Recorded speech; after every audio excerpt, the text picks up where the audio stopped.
Hi guys, I'm Shmee. Hello, welcome back to the channel and welcome today to Silverstone in the paddock at the Topaz track day. But today I'd like to talk about this, the Ferrari 812 Superfast. Now during my recent but very brief visit to South Africa, I went to Aston Martin Cape Town who lent me a car to drive, an Aston Martin Vanquish Volanted, a car with a glorious V12, something that is currently missing from my garage. So I previously owned a Vanquish, I also had my Ferrari FF, but at the moment there is a space crying out for something with one of these fantastic engines. Now I realised it was about 2 years ago now that I first and last drove one of these, an 812, so I figured with the shortlist for the car that could fill this space being the Aston DBS, the Ferrari 812 or a Ferrari GTC4 Lusso V12 to replace my FF, it was about time that I took another drive in one of these to have a better thought about it and see if that could be the one. So let's today check it out, go into this in more thought and detail and see if an 812 will be the car to arrive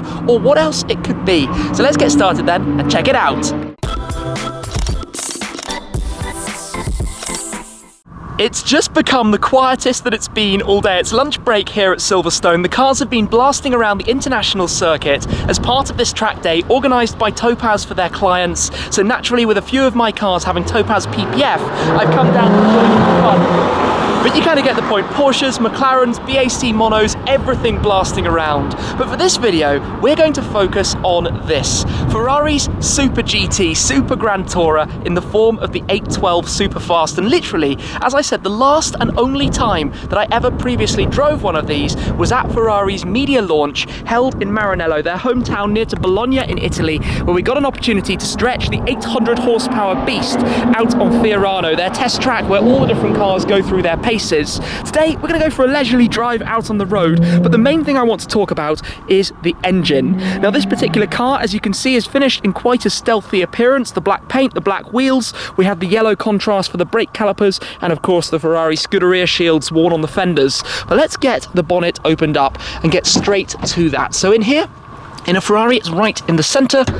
Pull that latch and we'll come round towards the front, where the catch here is always a little bit fiddly to try and find. It's in here somewhere. There we go. And feast your eyes on this.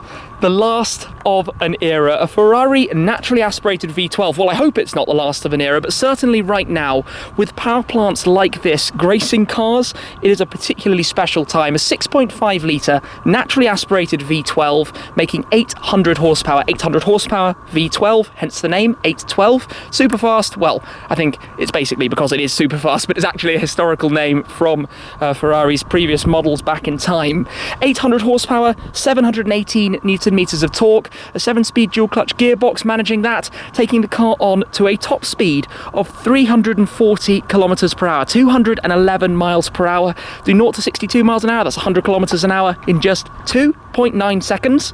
0 to 200 kilometers an hour, 124 miles per hour in just 7.9, in a car that's fairly comfortable with a decent amount of luggage space at the back, as well as having a front mid-engined naturally aspirated V12. And like I say, this is something to celebrate. Ferrari's always had that emotional connection, and that is the reason.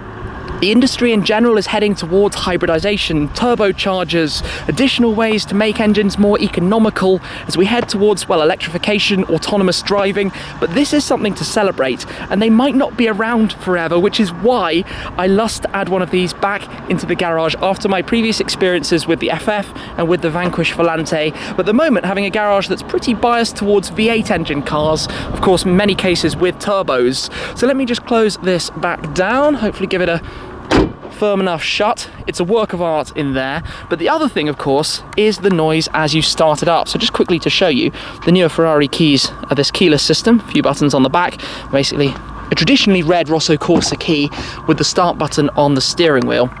This car has the firmer bucket seats, but what you have to think about is that it is quite similar in style and form factor and usage to my AMG GTR, another car that I particularly love. That means I would, of course, love one of these, and I very much did so on my first drive, but it would be a bit of duplication and serve some of the same purpose in terms of grand touring capability, lots of power and performance, fun when you're on a track or a twisty road with a decent sized boot.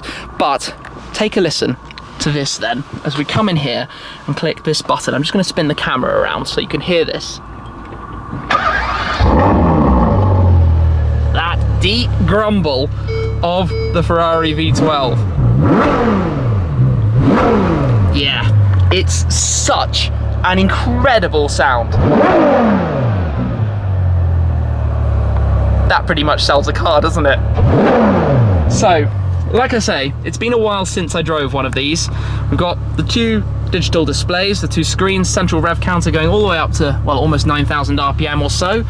Climate control here, the passenger display as well. The general styling in here is lovely. The yellow accents of this car that match with the brake calipers on the outside, particularly nice too. And that rear deck with some of the luggage space. Of course, you can take out the rear parcel shelf and then have all the space going all the way through, and lots of usability. But what I think is quite interesting is the three different cars I suggested. The DBS is a 2+2, this is a strict 2-seater, and the Lucid, of course, is quite a comfortable 4-seater. There's more space in the back than you might think, which is one of the things I loved about my FF. But let's take it out for a little drive on the road and get a reminder of what it's like and whether this could be the one. Let's find out. The first observations in here, in automatic, driving normally, I had forgotten how docile the car was, how usable and approachable it is in quite a good way. I mean, I'm going along at 19 miles an hour in 5th gear, which is just funny. Of course, automatic. Ferraris, as always, have these lovely extended carbon fibre down and upshift paddles, of course, but that's one of my favourite things. Fixed to the column, these days often you do find yourself kind of shifting in corners, but if you do go down some gears, you just get a touch of that. But of course, I just have to exit from the track out the perimeter roads here. So let's go into automatic, go into bumpy road mode. We're in race, so you can go down into sport or wet mode to calm it all down. And this is one of the things, when you do drive this car normally, the steering is light, the suspension is soft. Of course, you've got a massive bonnet out in front of you, but generally you've got good visibility, it's comfortable. These seats are on the firm side. I would genuinely want the softer seats. The car I drove before had the soft seats, but I passengered in one with these before, and after a fairly short ride, it was pretty firm on the back. But for a car that you use as a Grand Tourer, the things that matter are that it's comfortable, that it's easy to drive daily. You know, you don't have to completely engage your brain and think about so much when you jump in it. Yes, you've got 800 horsepower, so you do need to think, but you don't want to have to, you know, spend 2 minutes literally every time you take it out thinking about what you're getting into, as you do with like a Senna or a Ford GT or something like that. Driving like this though, well, you're probably wondering why it's so almost boring. So let's get out of the track grounds and find somewhere where we can open it up just a touch more. I'm going to go back into manual paddles, drop down some gears, because we have the beauty of a slip road here. So let's go down 2nd gear. Yes, yes. And a million times yes. That's what makes this car so fantastic. The window is ever so slightly open as well. Not that that's normally a bad thing. Just, it's almost a little bit of a wail in the background, but it's such a heavenly wail. I'll drop down some gears. The sounds of the shifts as well. The instant rev change.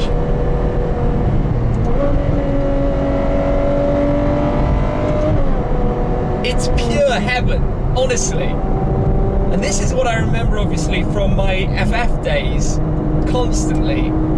I'm not going to lie, you do kind of get used to dropping down a few more gears than you should, and that's quite expensive on the wallet when it comes to going to the petrol station, because the FF, at least, 4-wheel drive, big, heavy, naturally aspirated V12 using low gears, kind of not fuel efficient, but I think in 10 years, 20 years time, we won't be able to do this anymore. And if the opportunity here is here to enjoy it right now, why not? Shouldn't that be kind of jumped and leapt at to just devour these moments? Oh, it's savage, and that's just in sport. If you go out to race, the kit gets even more aggressive. We can go out of bumpy road mode. I can tell the shifts already. This is so cool, but it actually rides quite well. This car actually drives decently. I'm impressed here with the usability of it, even on an English road. I thought that might be a challenge. I'm going to head towards some actual countryside roads, because those are by far the best place to really discover and get a proper feel for what it's like. But I was expecting something a little bit firmer, a little bit less usable. Just the braking and downshifting. I love that so much. It's one of the best things actually, just downshifting this V12 engine. And just the first gear. It's a symphony. Just build in the sound. Can never get enough of it. I think I'm obsessed. I don't know how I've managed without some of this. I mean, the noise of the AMG GTR, of course, the bi-turbo V8 isn't exactly bad, but this is a different degree of heaven. The national speed limit stretches of road and an opportunity. Oh, it's so good. Down to first gear as well, a smooth downshift. And it fires it in. Out we go. Foot down.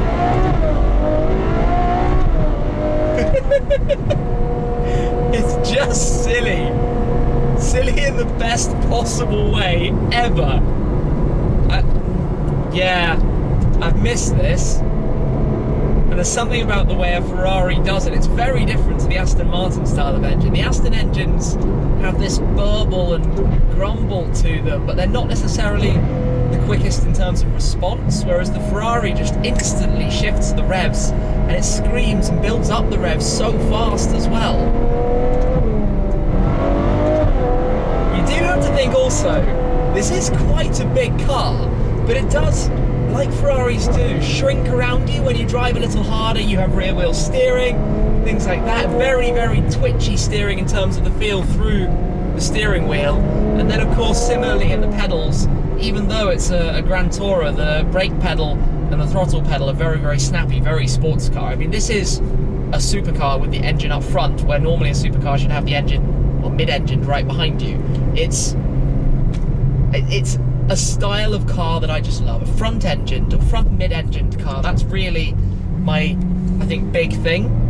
Now, the other side of this is 812 versus GTC Silverstone versus Aston, and I think at the moment I'm finding myself in the Ferrari camp, probably because I have my Aston Vanquish GT8 and that's not going anywhere, and I don't currently own a Ferrari, and I've got an itch to add another Ferrari to the collection. So currently we're talking the Ferraris.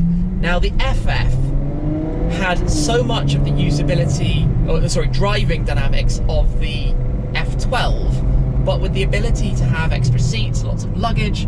I went to IKEA with it, I went on ski trips with it, I went on, everything using that car. And I can imagine doing the same. Where this could, there is just something about having the ability to have extra passengers when you want, when you do go somewhere. At the moment, if I drive with more than 2 people, the only car in the garage that does it are my Focus RSs. Yes, the G63 is coming, but I feel like an 812 might tread quite closely on the toes of the AMG GTR, whereas a Lusso wouldn't. It would be slightly different, and there's an obvious benefit of a Lusso, which is that there are used cars which have suffered some of the early depreciation and are more affordable than a fairly new 812, especially given that the UK 812 deliveries actually didn't start all that long ago, I mean less than a year ago. So I feel like it's going to have to happen. I don't know what car it's going to be. I might go and drive a DBS again, and maybe a Vanquish S again, and see if my opinion is swayed in either direction. But I think something V12 is going to have to be added to the garage, based purely on that noise and the whine in the background. Oh, this is going to be a narrow squeeze. Let's fit through a car that's much more suited to this environment, the Defender. Thank you to that man. And we head back towards my favourite national speed limit signs and a very open stretch of road coming out of the village, which can only mean one thing, and you do have to watch out, 800 horsepower, remember, can only mean a bit of this. What? It's so good! It's like such a large percentage of what the TDF offers in a car that's also more comfortable, and it has to be done. It just has to be done. Ah, twisty road sign, we like that. Some corners, some bumps as well. It rides over them so well. This car is utterly brilliant. Honestly, the Ferrari 812 Superfast, this is one of the best cars out there on the road. This is, I thought it when I drove it in Italy. You always wonder, you know, a manufacturer car, you're taken to a nice environment, but I'm just in normal British B roads here, and it's living up to everything that I hoped it would.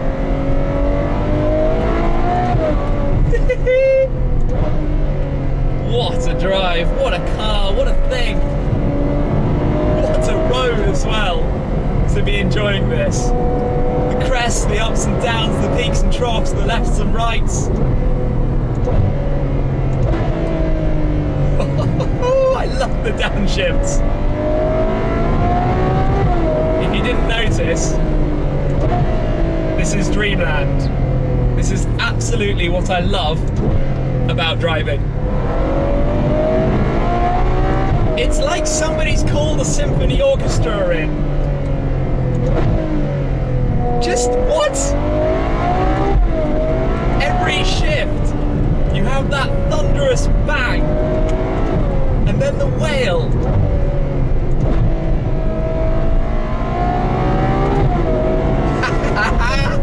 I love this. It's absolutely silly.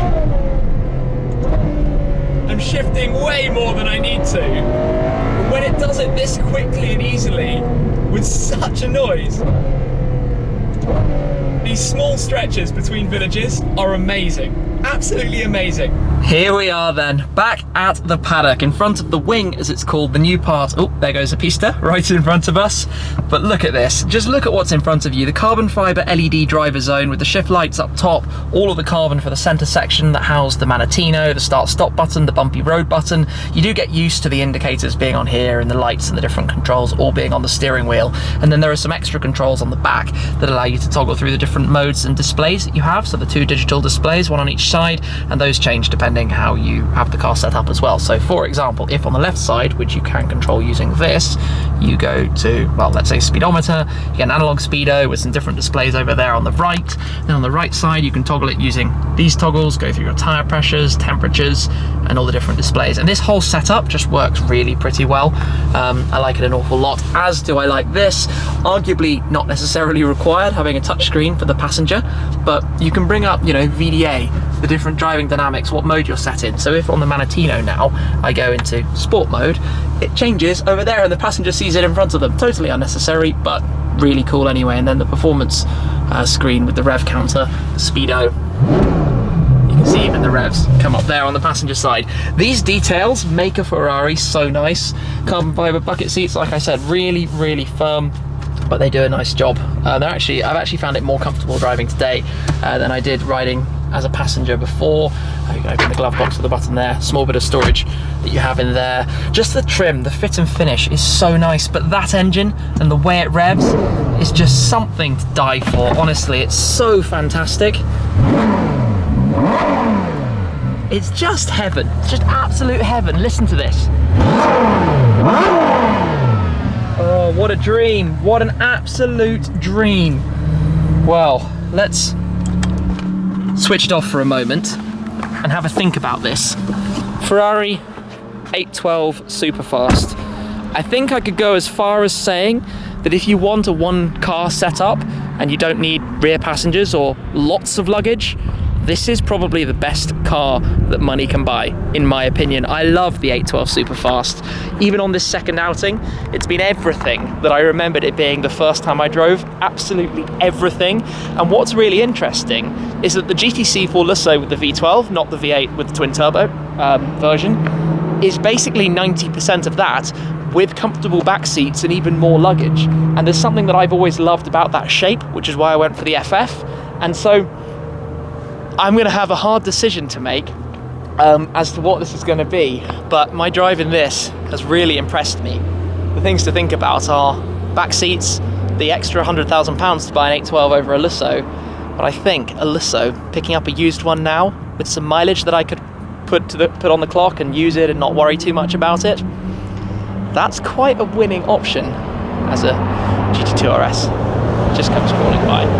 because Topaz track day. So, what do you think? 812 GTC4 Lasso?